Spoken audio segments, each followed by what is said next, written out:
Well, I would say that things are pretty good at Road of Shalom these days. Our membership is growing at a time when most congregations in the nation are shrinking, and our financial base is strong, and if we continue, we might even be able to call ourselves a sustainable congregation. And we soon hope to expand our building to make room for our growing membership and amazing programming going on. We're bursting at the seams now, which is hard to believe, but it's true. So you could say that we should be content with where we are, but that's really the last thing that we should do. Sit back and rest on our laurels. Now is really the time to do a thorough analysis of who we are, where we are going, and to ask ourselves, what do we stand for? What are our core values? What are we all about? Why do we exist? Why should we get up tomorrow and continue this sacred venture? Now is the time to develop a vision for Congregation Road of Shalom. I consider myself to be very lucky to be able to serve this fantastic congregation, not only because of our stellar 216-year history, but also because of your belief in the future. I'm blessed to have two brilliant, dynamic, never-resting rabbinic colleagues who are always thinking of how we can improve everything we're doing here to serve the many people in our congregational family. And we're all blessed to have our visionary president, Fred Strober. Where'd he go? Fred. Who has devoted his term and much of his adult life to building up the sacred community of Judaism and Road of Shalom, and who has so eloquently articulated his vision for our future. Our officers, our board, our leaders, especially Lloyd Brotman, who has chaired our visioning task force over the past year, our gifted staff, and all of you have joined hands in this effort to craft our visioning initiative, which will really help us as we strive to become an inspired Jewish community. And our inspiration throughout all of this time over the past year has been Rabbi Larry Hoffman, the great visionary thinker and teacher of our Reform movement. Dr. Hoffman was ordained from Hebrew Union College, our rabbinical seminary of the Reform movement, in 1969, and he also received his PhD at HUC in 1973 and has taught rabbinical school ever since. He's now a Barbara and Stephen Friedman Professor of Liturgy, Worship, and Ritual at the college. And he's taught and inspired generations of rabbis and cantors in our movement. But the highest accolade I could give to Rabbi Hoffman is that he is not one to stay locked in his ivory tower. While he is brilliant and as intellectual as they come, his real love and his real gift to Judaism is that he gets out into the synagogues and studies what we do and uses his expertise to advise and consult and to counsel us on how to become a visionary congregation and how to undergo transformational change. He's written over 35 books.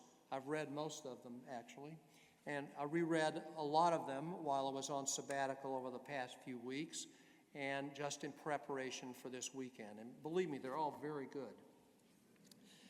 But many of you will remember our involvement in Synagogue 2000 a few years ago. Rabbi Hoffman was a co-founder of that great effort, along with Dr. Ron Wolfson, who's also a friend of ours and has consulted here as well. This weekend, we'll be fortunate enough to be able to think about the future of our congregation, as well as the future of Reform Judaism with Larry Hoffman. First, we'll hear from Larry in just a moment, and then we'll go downstairs for dinner in the Teller Auditorium, where Larry will lead us in table discussions. And then tomorrow morning, he will lead our Torah study class from 9:15 to 10:30. For those of you who have never attended our Torah study class, or if you're a regular, you should not miss this opportunity. I can tell you that Rabbi Hoffman was my first Bible teacher in 1969, and he is really the one who lit the flame of the love of Torah in my heart. He is a fantastic teacher, and I guarantee you, you're going to love him. Then we'll continue on Sunday morning in the Teller Auditorium at 10:30 until noon with further discussions on our visioning initiative. So you'll be able to continue your participation with our visioning initiative after that with something we're calling face-to-face conversations, where members of our congregation will call you and invite you to get together for a brief discussion about what Rodef Sholem means to you, what Judaism means to you, and how we can strengthen our connection with each other through our membership in this sacred community. So when you receive a call, you'll know what that's about, and I hope you'll join us. So it's now with profound gratitude and a great sense of awe that I welcome my inspirational teacher and my friend, Dr. Rabbi Larry Hoffman.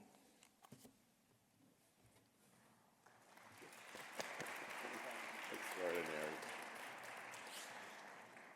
Shabbat Shalom. You can probably do better than that. Shabbat Shalom. Yes, all right, that's very good. I am here because I wanted to hear that introduction. I mean, that was extraordinary, and I think I have to stop for a minute and wait for that fellow to come on. I'm really here because I'm in love with this congregation.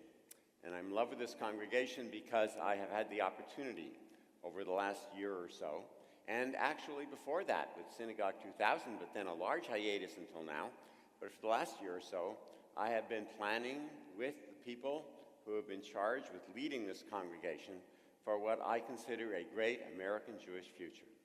I'm convinced that over the next several years, a number of great congregations will emerge in this land. Those who are already good will, as they say, become great. Times are not necessarily excellent for all congregations, nor for America generally in the near future. The economy is not what we wish it were. We have a slow return. God willing, it will be faster. And indeed, the religious establishments in this country find themselves under attack. People have written books all over the place on atheism, as some of you may know. You may have read them. We are ourselves, as a country, still finding ourselves. And so we more than ever need a religious presence, and that presence will come only from congregations that have the courage and the foresight to look ahead and see how America is changing, because we have challenges ahead. The challenges, on the other hand, should not get us down. They are wonderful challenges. There are always challenges. The only question is, do we recognize them? To be sure, way back in 1990, a survey was held, and we discovered that the number of Jews in this country had fallen relative to the number of people generally. There was a hue and a cry, and everyone said, the vanishing American Jew, that's the end of things, folks. Yiskadal v'yiskadash. We've had a good run of it, haven't we? In fact, articles like that were written in Newsweek magazine, in Time, and in the Wall Street Journal yet. On the other hand, we couldn't have been disappearing too quickly, because who was buying Time and Newsweek and Wall Street Journal to read about it? We were. And I'm old enough to remember the first time there was an article on the vanishing American Jew. It was in Look magazine in 1964. And I like to say, we are still here. But it's hard to find a copy of Look on the newsstands, isn't it? So we are not vanishing. We are, however, changing. And we're changing in remarkable ways. What congregations will be at the forefront of change? That's the question. And this great congregation has decided you want to be. So I'm here to invite you into a process. The process of planning a future. Not just a future for you and for your children and children's children, but for all of Jews in this country, and indeed for this great country in which we live and for the Jewish people, and we may have an impact on the world. I am inviting you to do nothing less than to make history. Make history. That's rare we get a chance to do that, but you can. And so over the course of this weekend, I'll be talking with you in terms of what the future may hold, and then I'll be meeting again with those who are planning change in the congregation and representing you, and I urge you with every ounce of strength I have to take advantage of the chance to matter globally, and to make this congregation what it can be for the benefit of all whom it will serve. Tonight, for half an hour or so, I want to take you on a historical journey. We can't move forward, get from here to there, until we know how we got here from way back there. And so this is, if you like, your life. Let's look back at history and see how we got here and see how past generations have handled their challenges. This is a story then tonight of several generations, each with its own challenge, each with its own project. I invite you to be the next generation, the next project. By generation, I don't necessarily mean people who are younger than you, however old you are. A generation is not a cohort. A cohort are people who are born in a certain year, and you can't change that. You are the cohort of the 1950s or 60s or 70s or whatever. But the generation is different.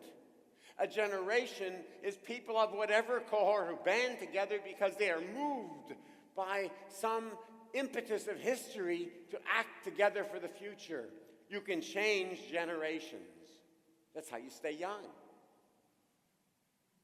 The trick is not to be part of an old generation fighting an old battle, but regardless of how old you are, to join together and recognize the impetus of today and plot a future as the new generation.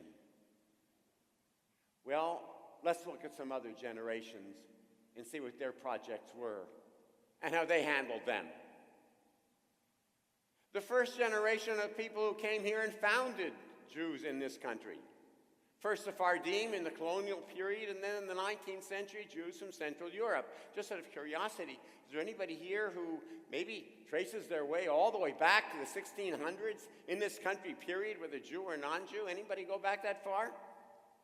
Wow, that doesn't happen in a lot of congregations, let me tell you. How about people who come from the middle of the 19th century? Anyone from the German crowd, let's say? Well, a lot of Jews came over in the middle of the 19th century, that German crowd, who founded congregations like this, and they had a project. To understand their project, one must understand where they came from. See, they came from Germany mostly in the middle of the 19th century. When they got here, the Sephardi crowd, those who had come first, were small, hadn't left a great impact because of their numbers. They were quickly swamped by the number of Germans who arrived. We think of the Germans in those days as people who gave us Macy's and Gimbels and Wall Street, but they didn't start that way. They were originally backpackers, that's all. And they left Germany because they were poor and they wanted an opportunity such as this country offered. What else? Well, when they got here, they discovered railroads. Many of them went off to the Midwest. Others settled in eastern cities, and they gave us great congregations such as this. What was their project? Their project had been formed by none other than Napoleon. See, Napoleon had freed Jews from the ghetto. And then Napoleon had asked Jews, what are you? He had called together, in fact, a great Sanhedrin, a large number of the smartest Jews in all of Europe to meet in France and to decide what they were. He said to them, are you a nation or are you a religion? If you Jews are a nation, then you have no place here because what can I do with you? But if you're a religion, you can stay. And we can see how smart these Jews were because in no time flat, they decided they were a religion. The only problem was they didn't yet know what it was.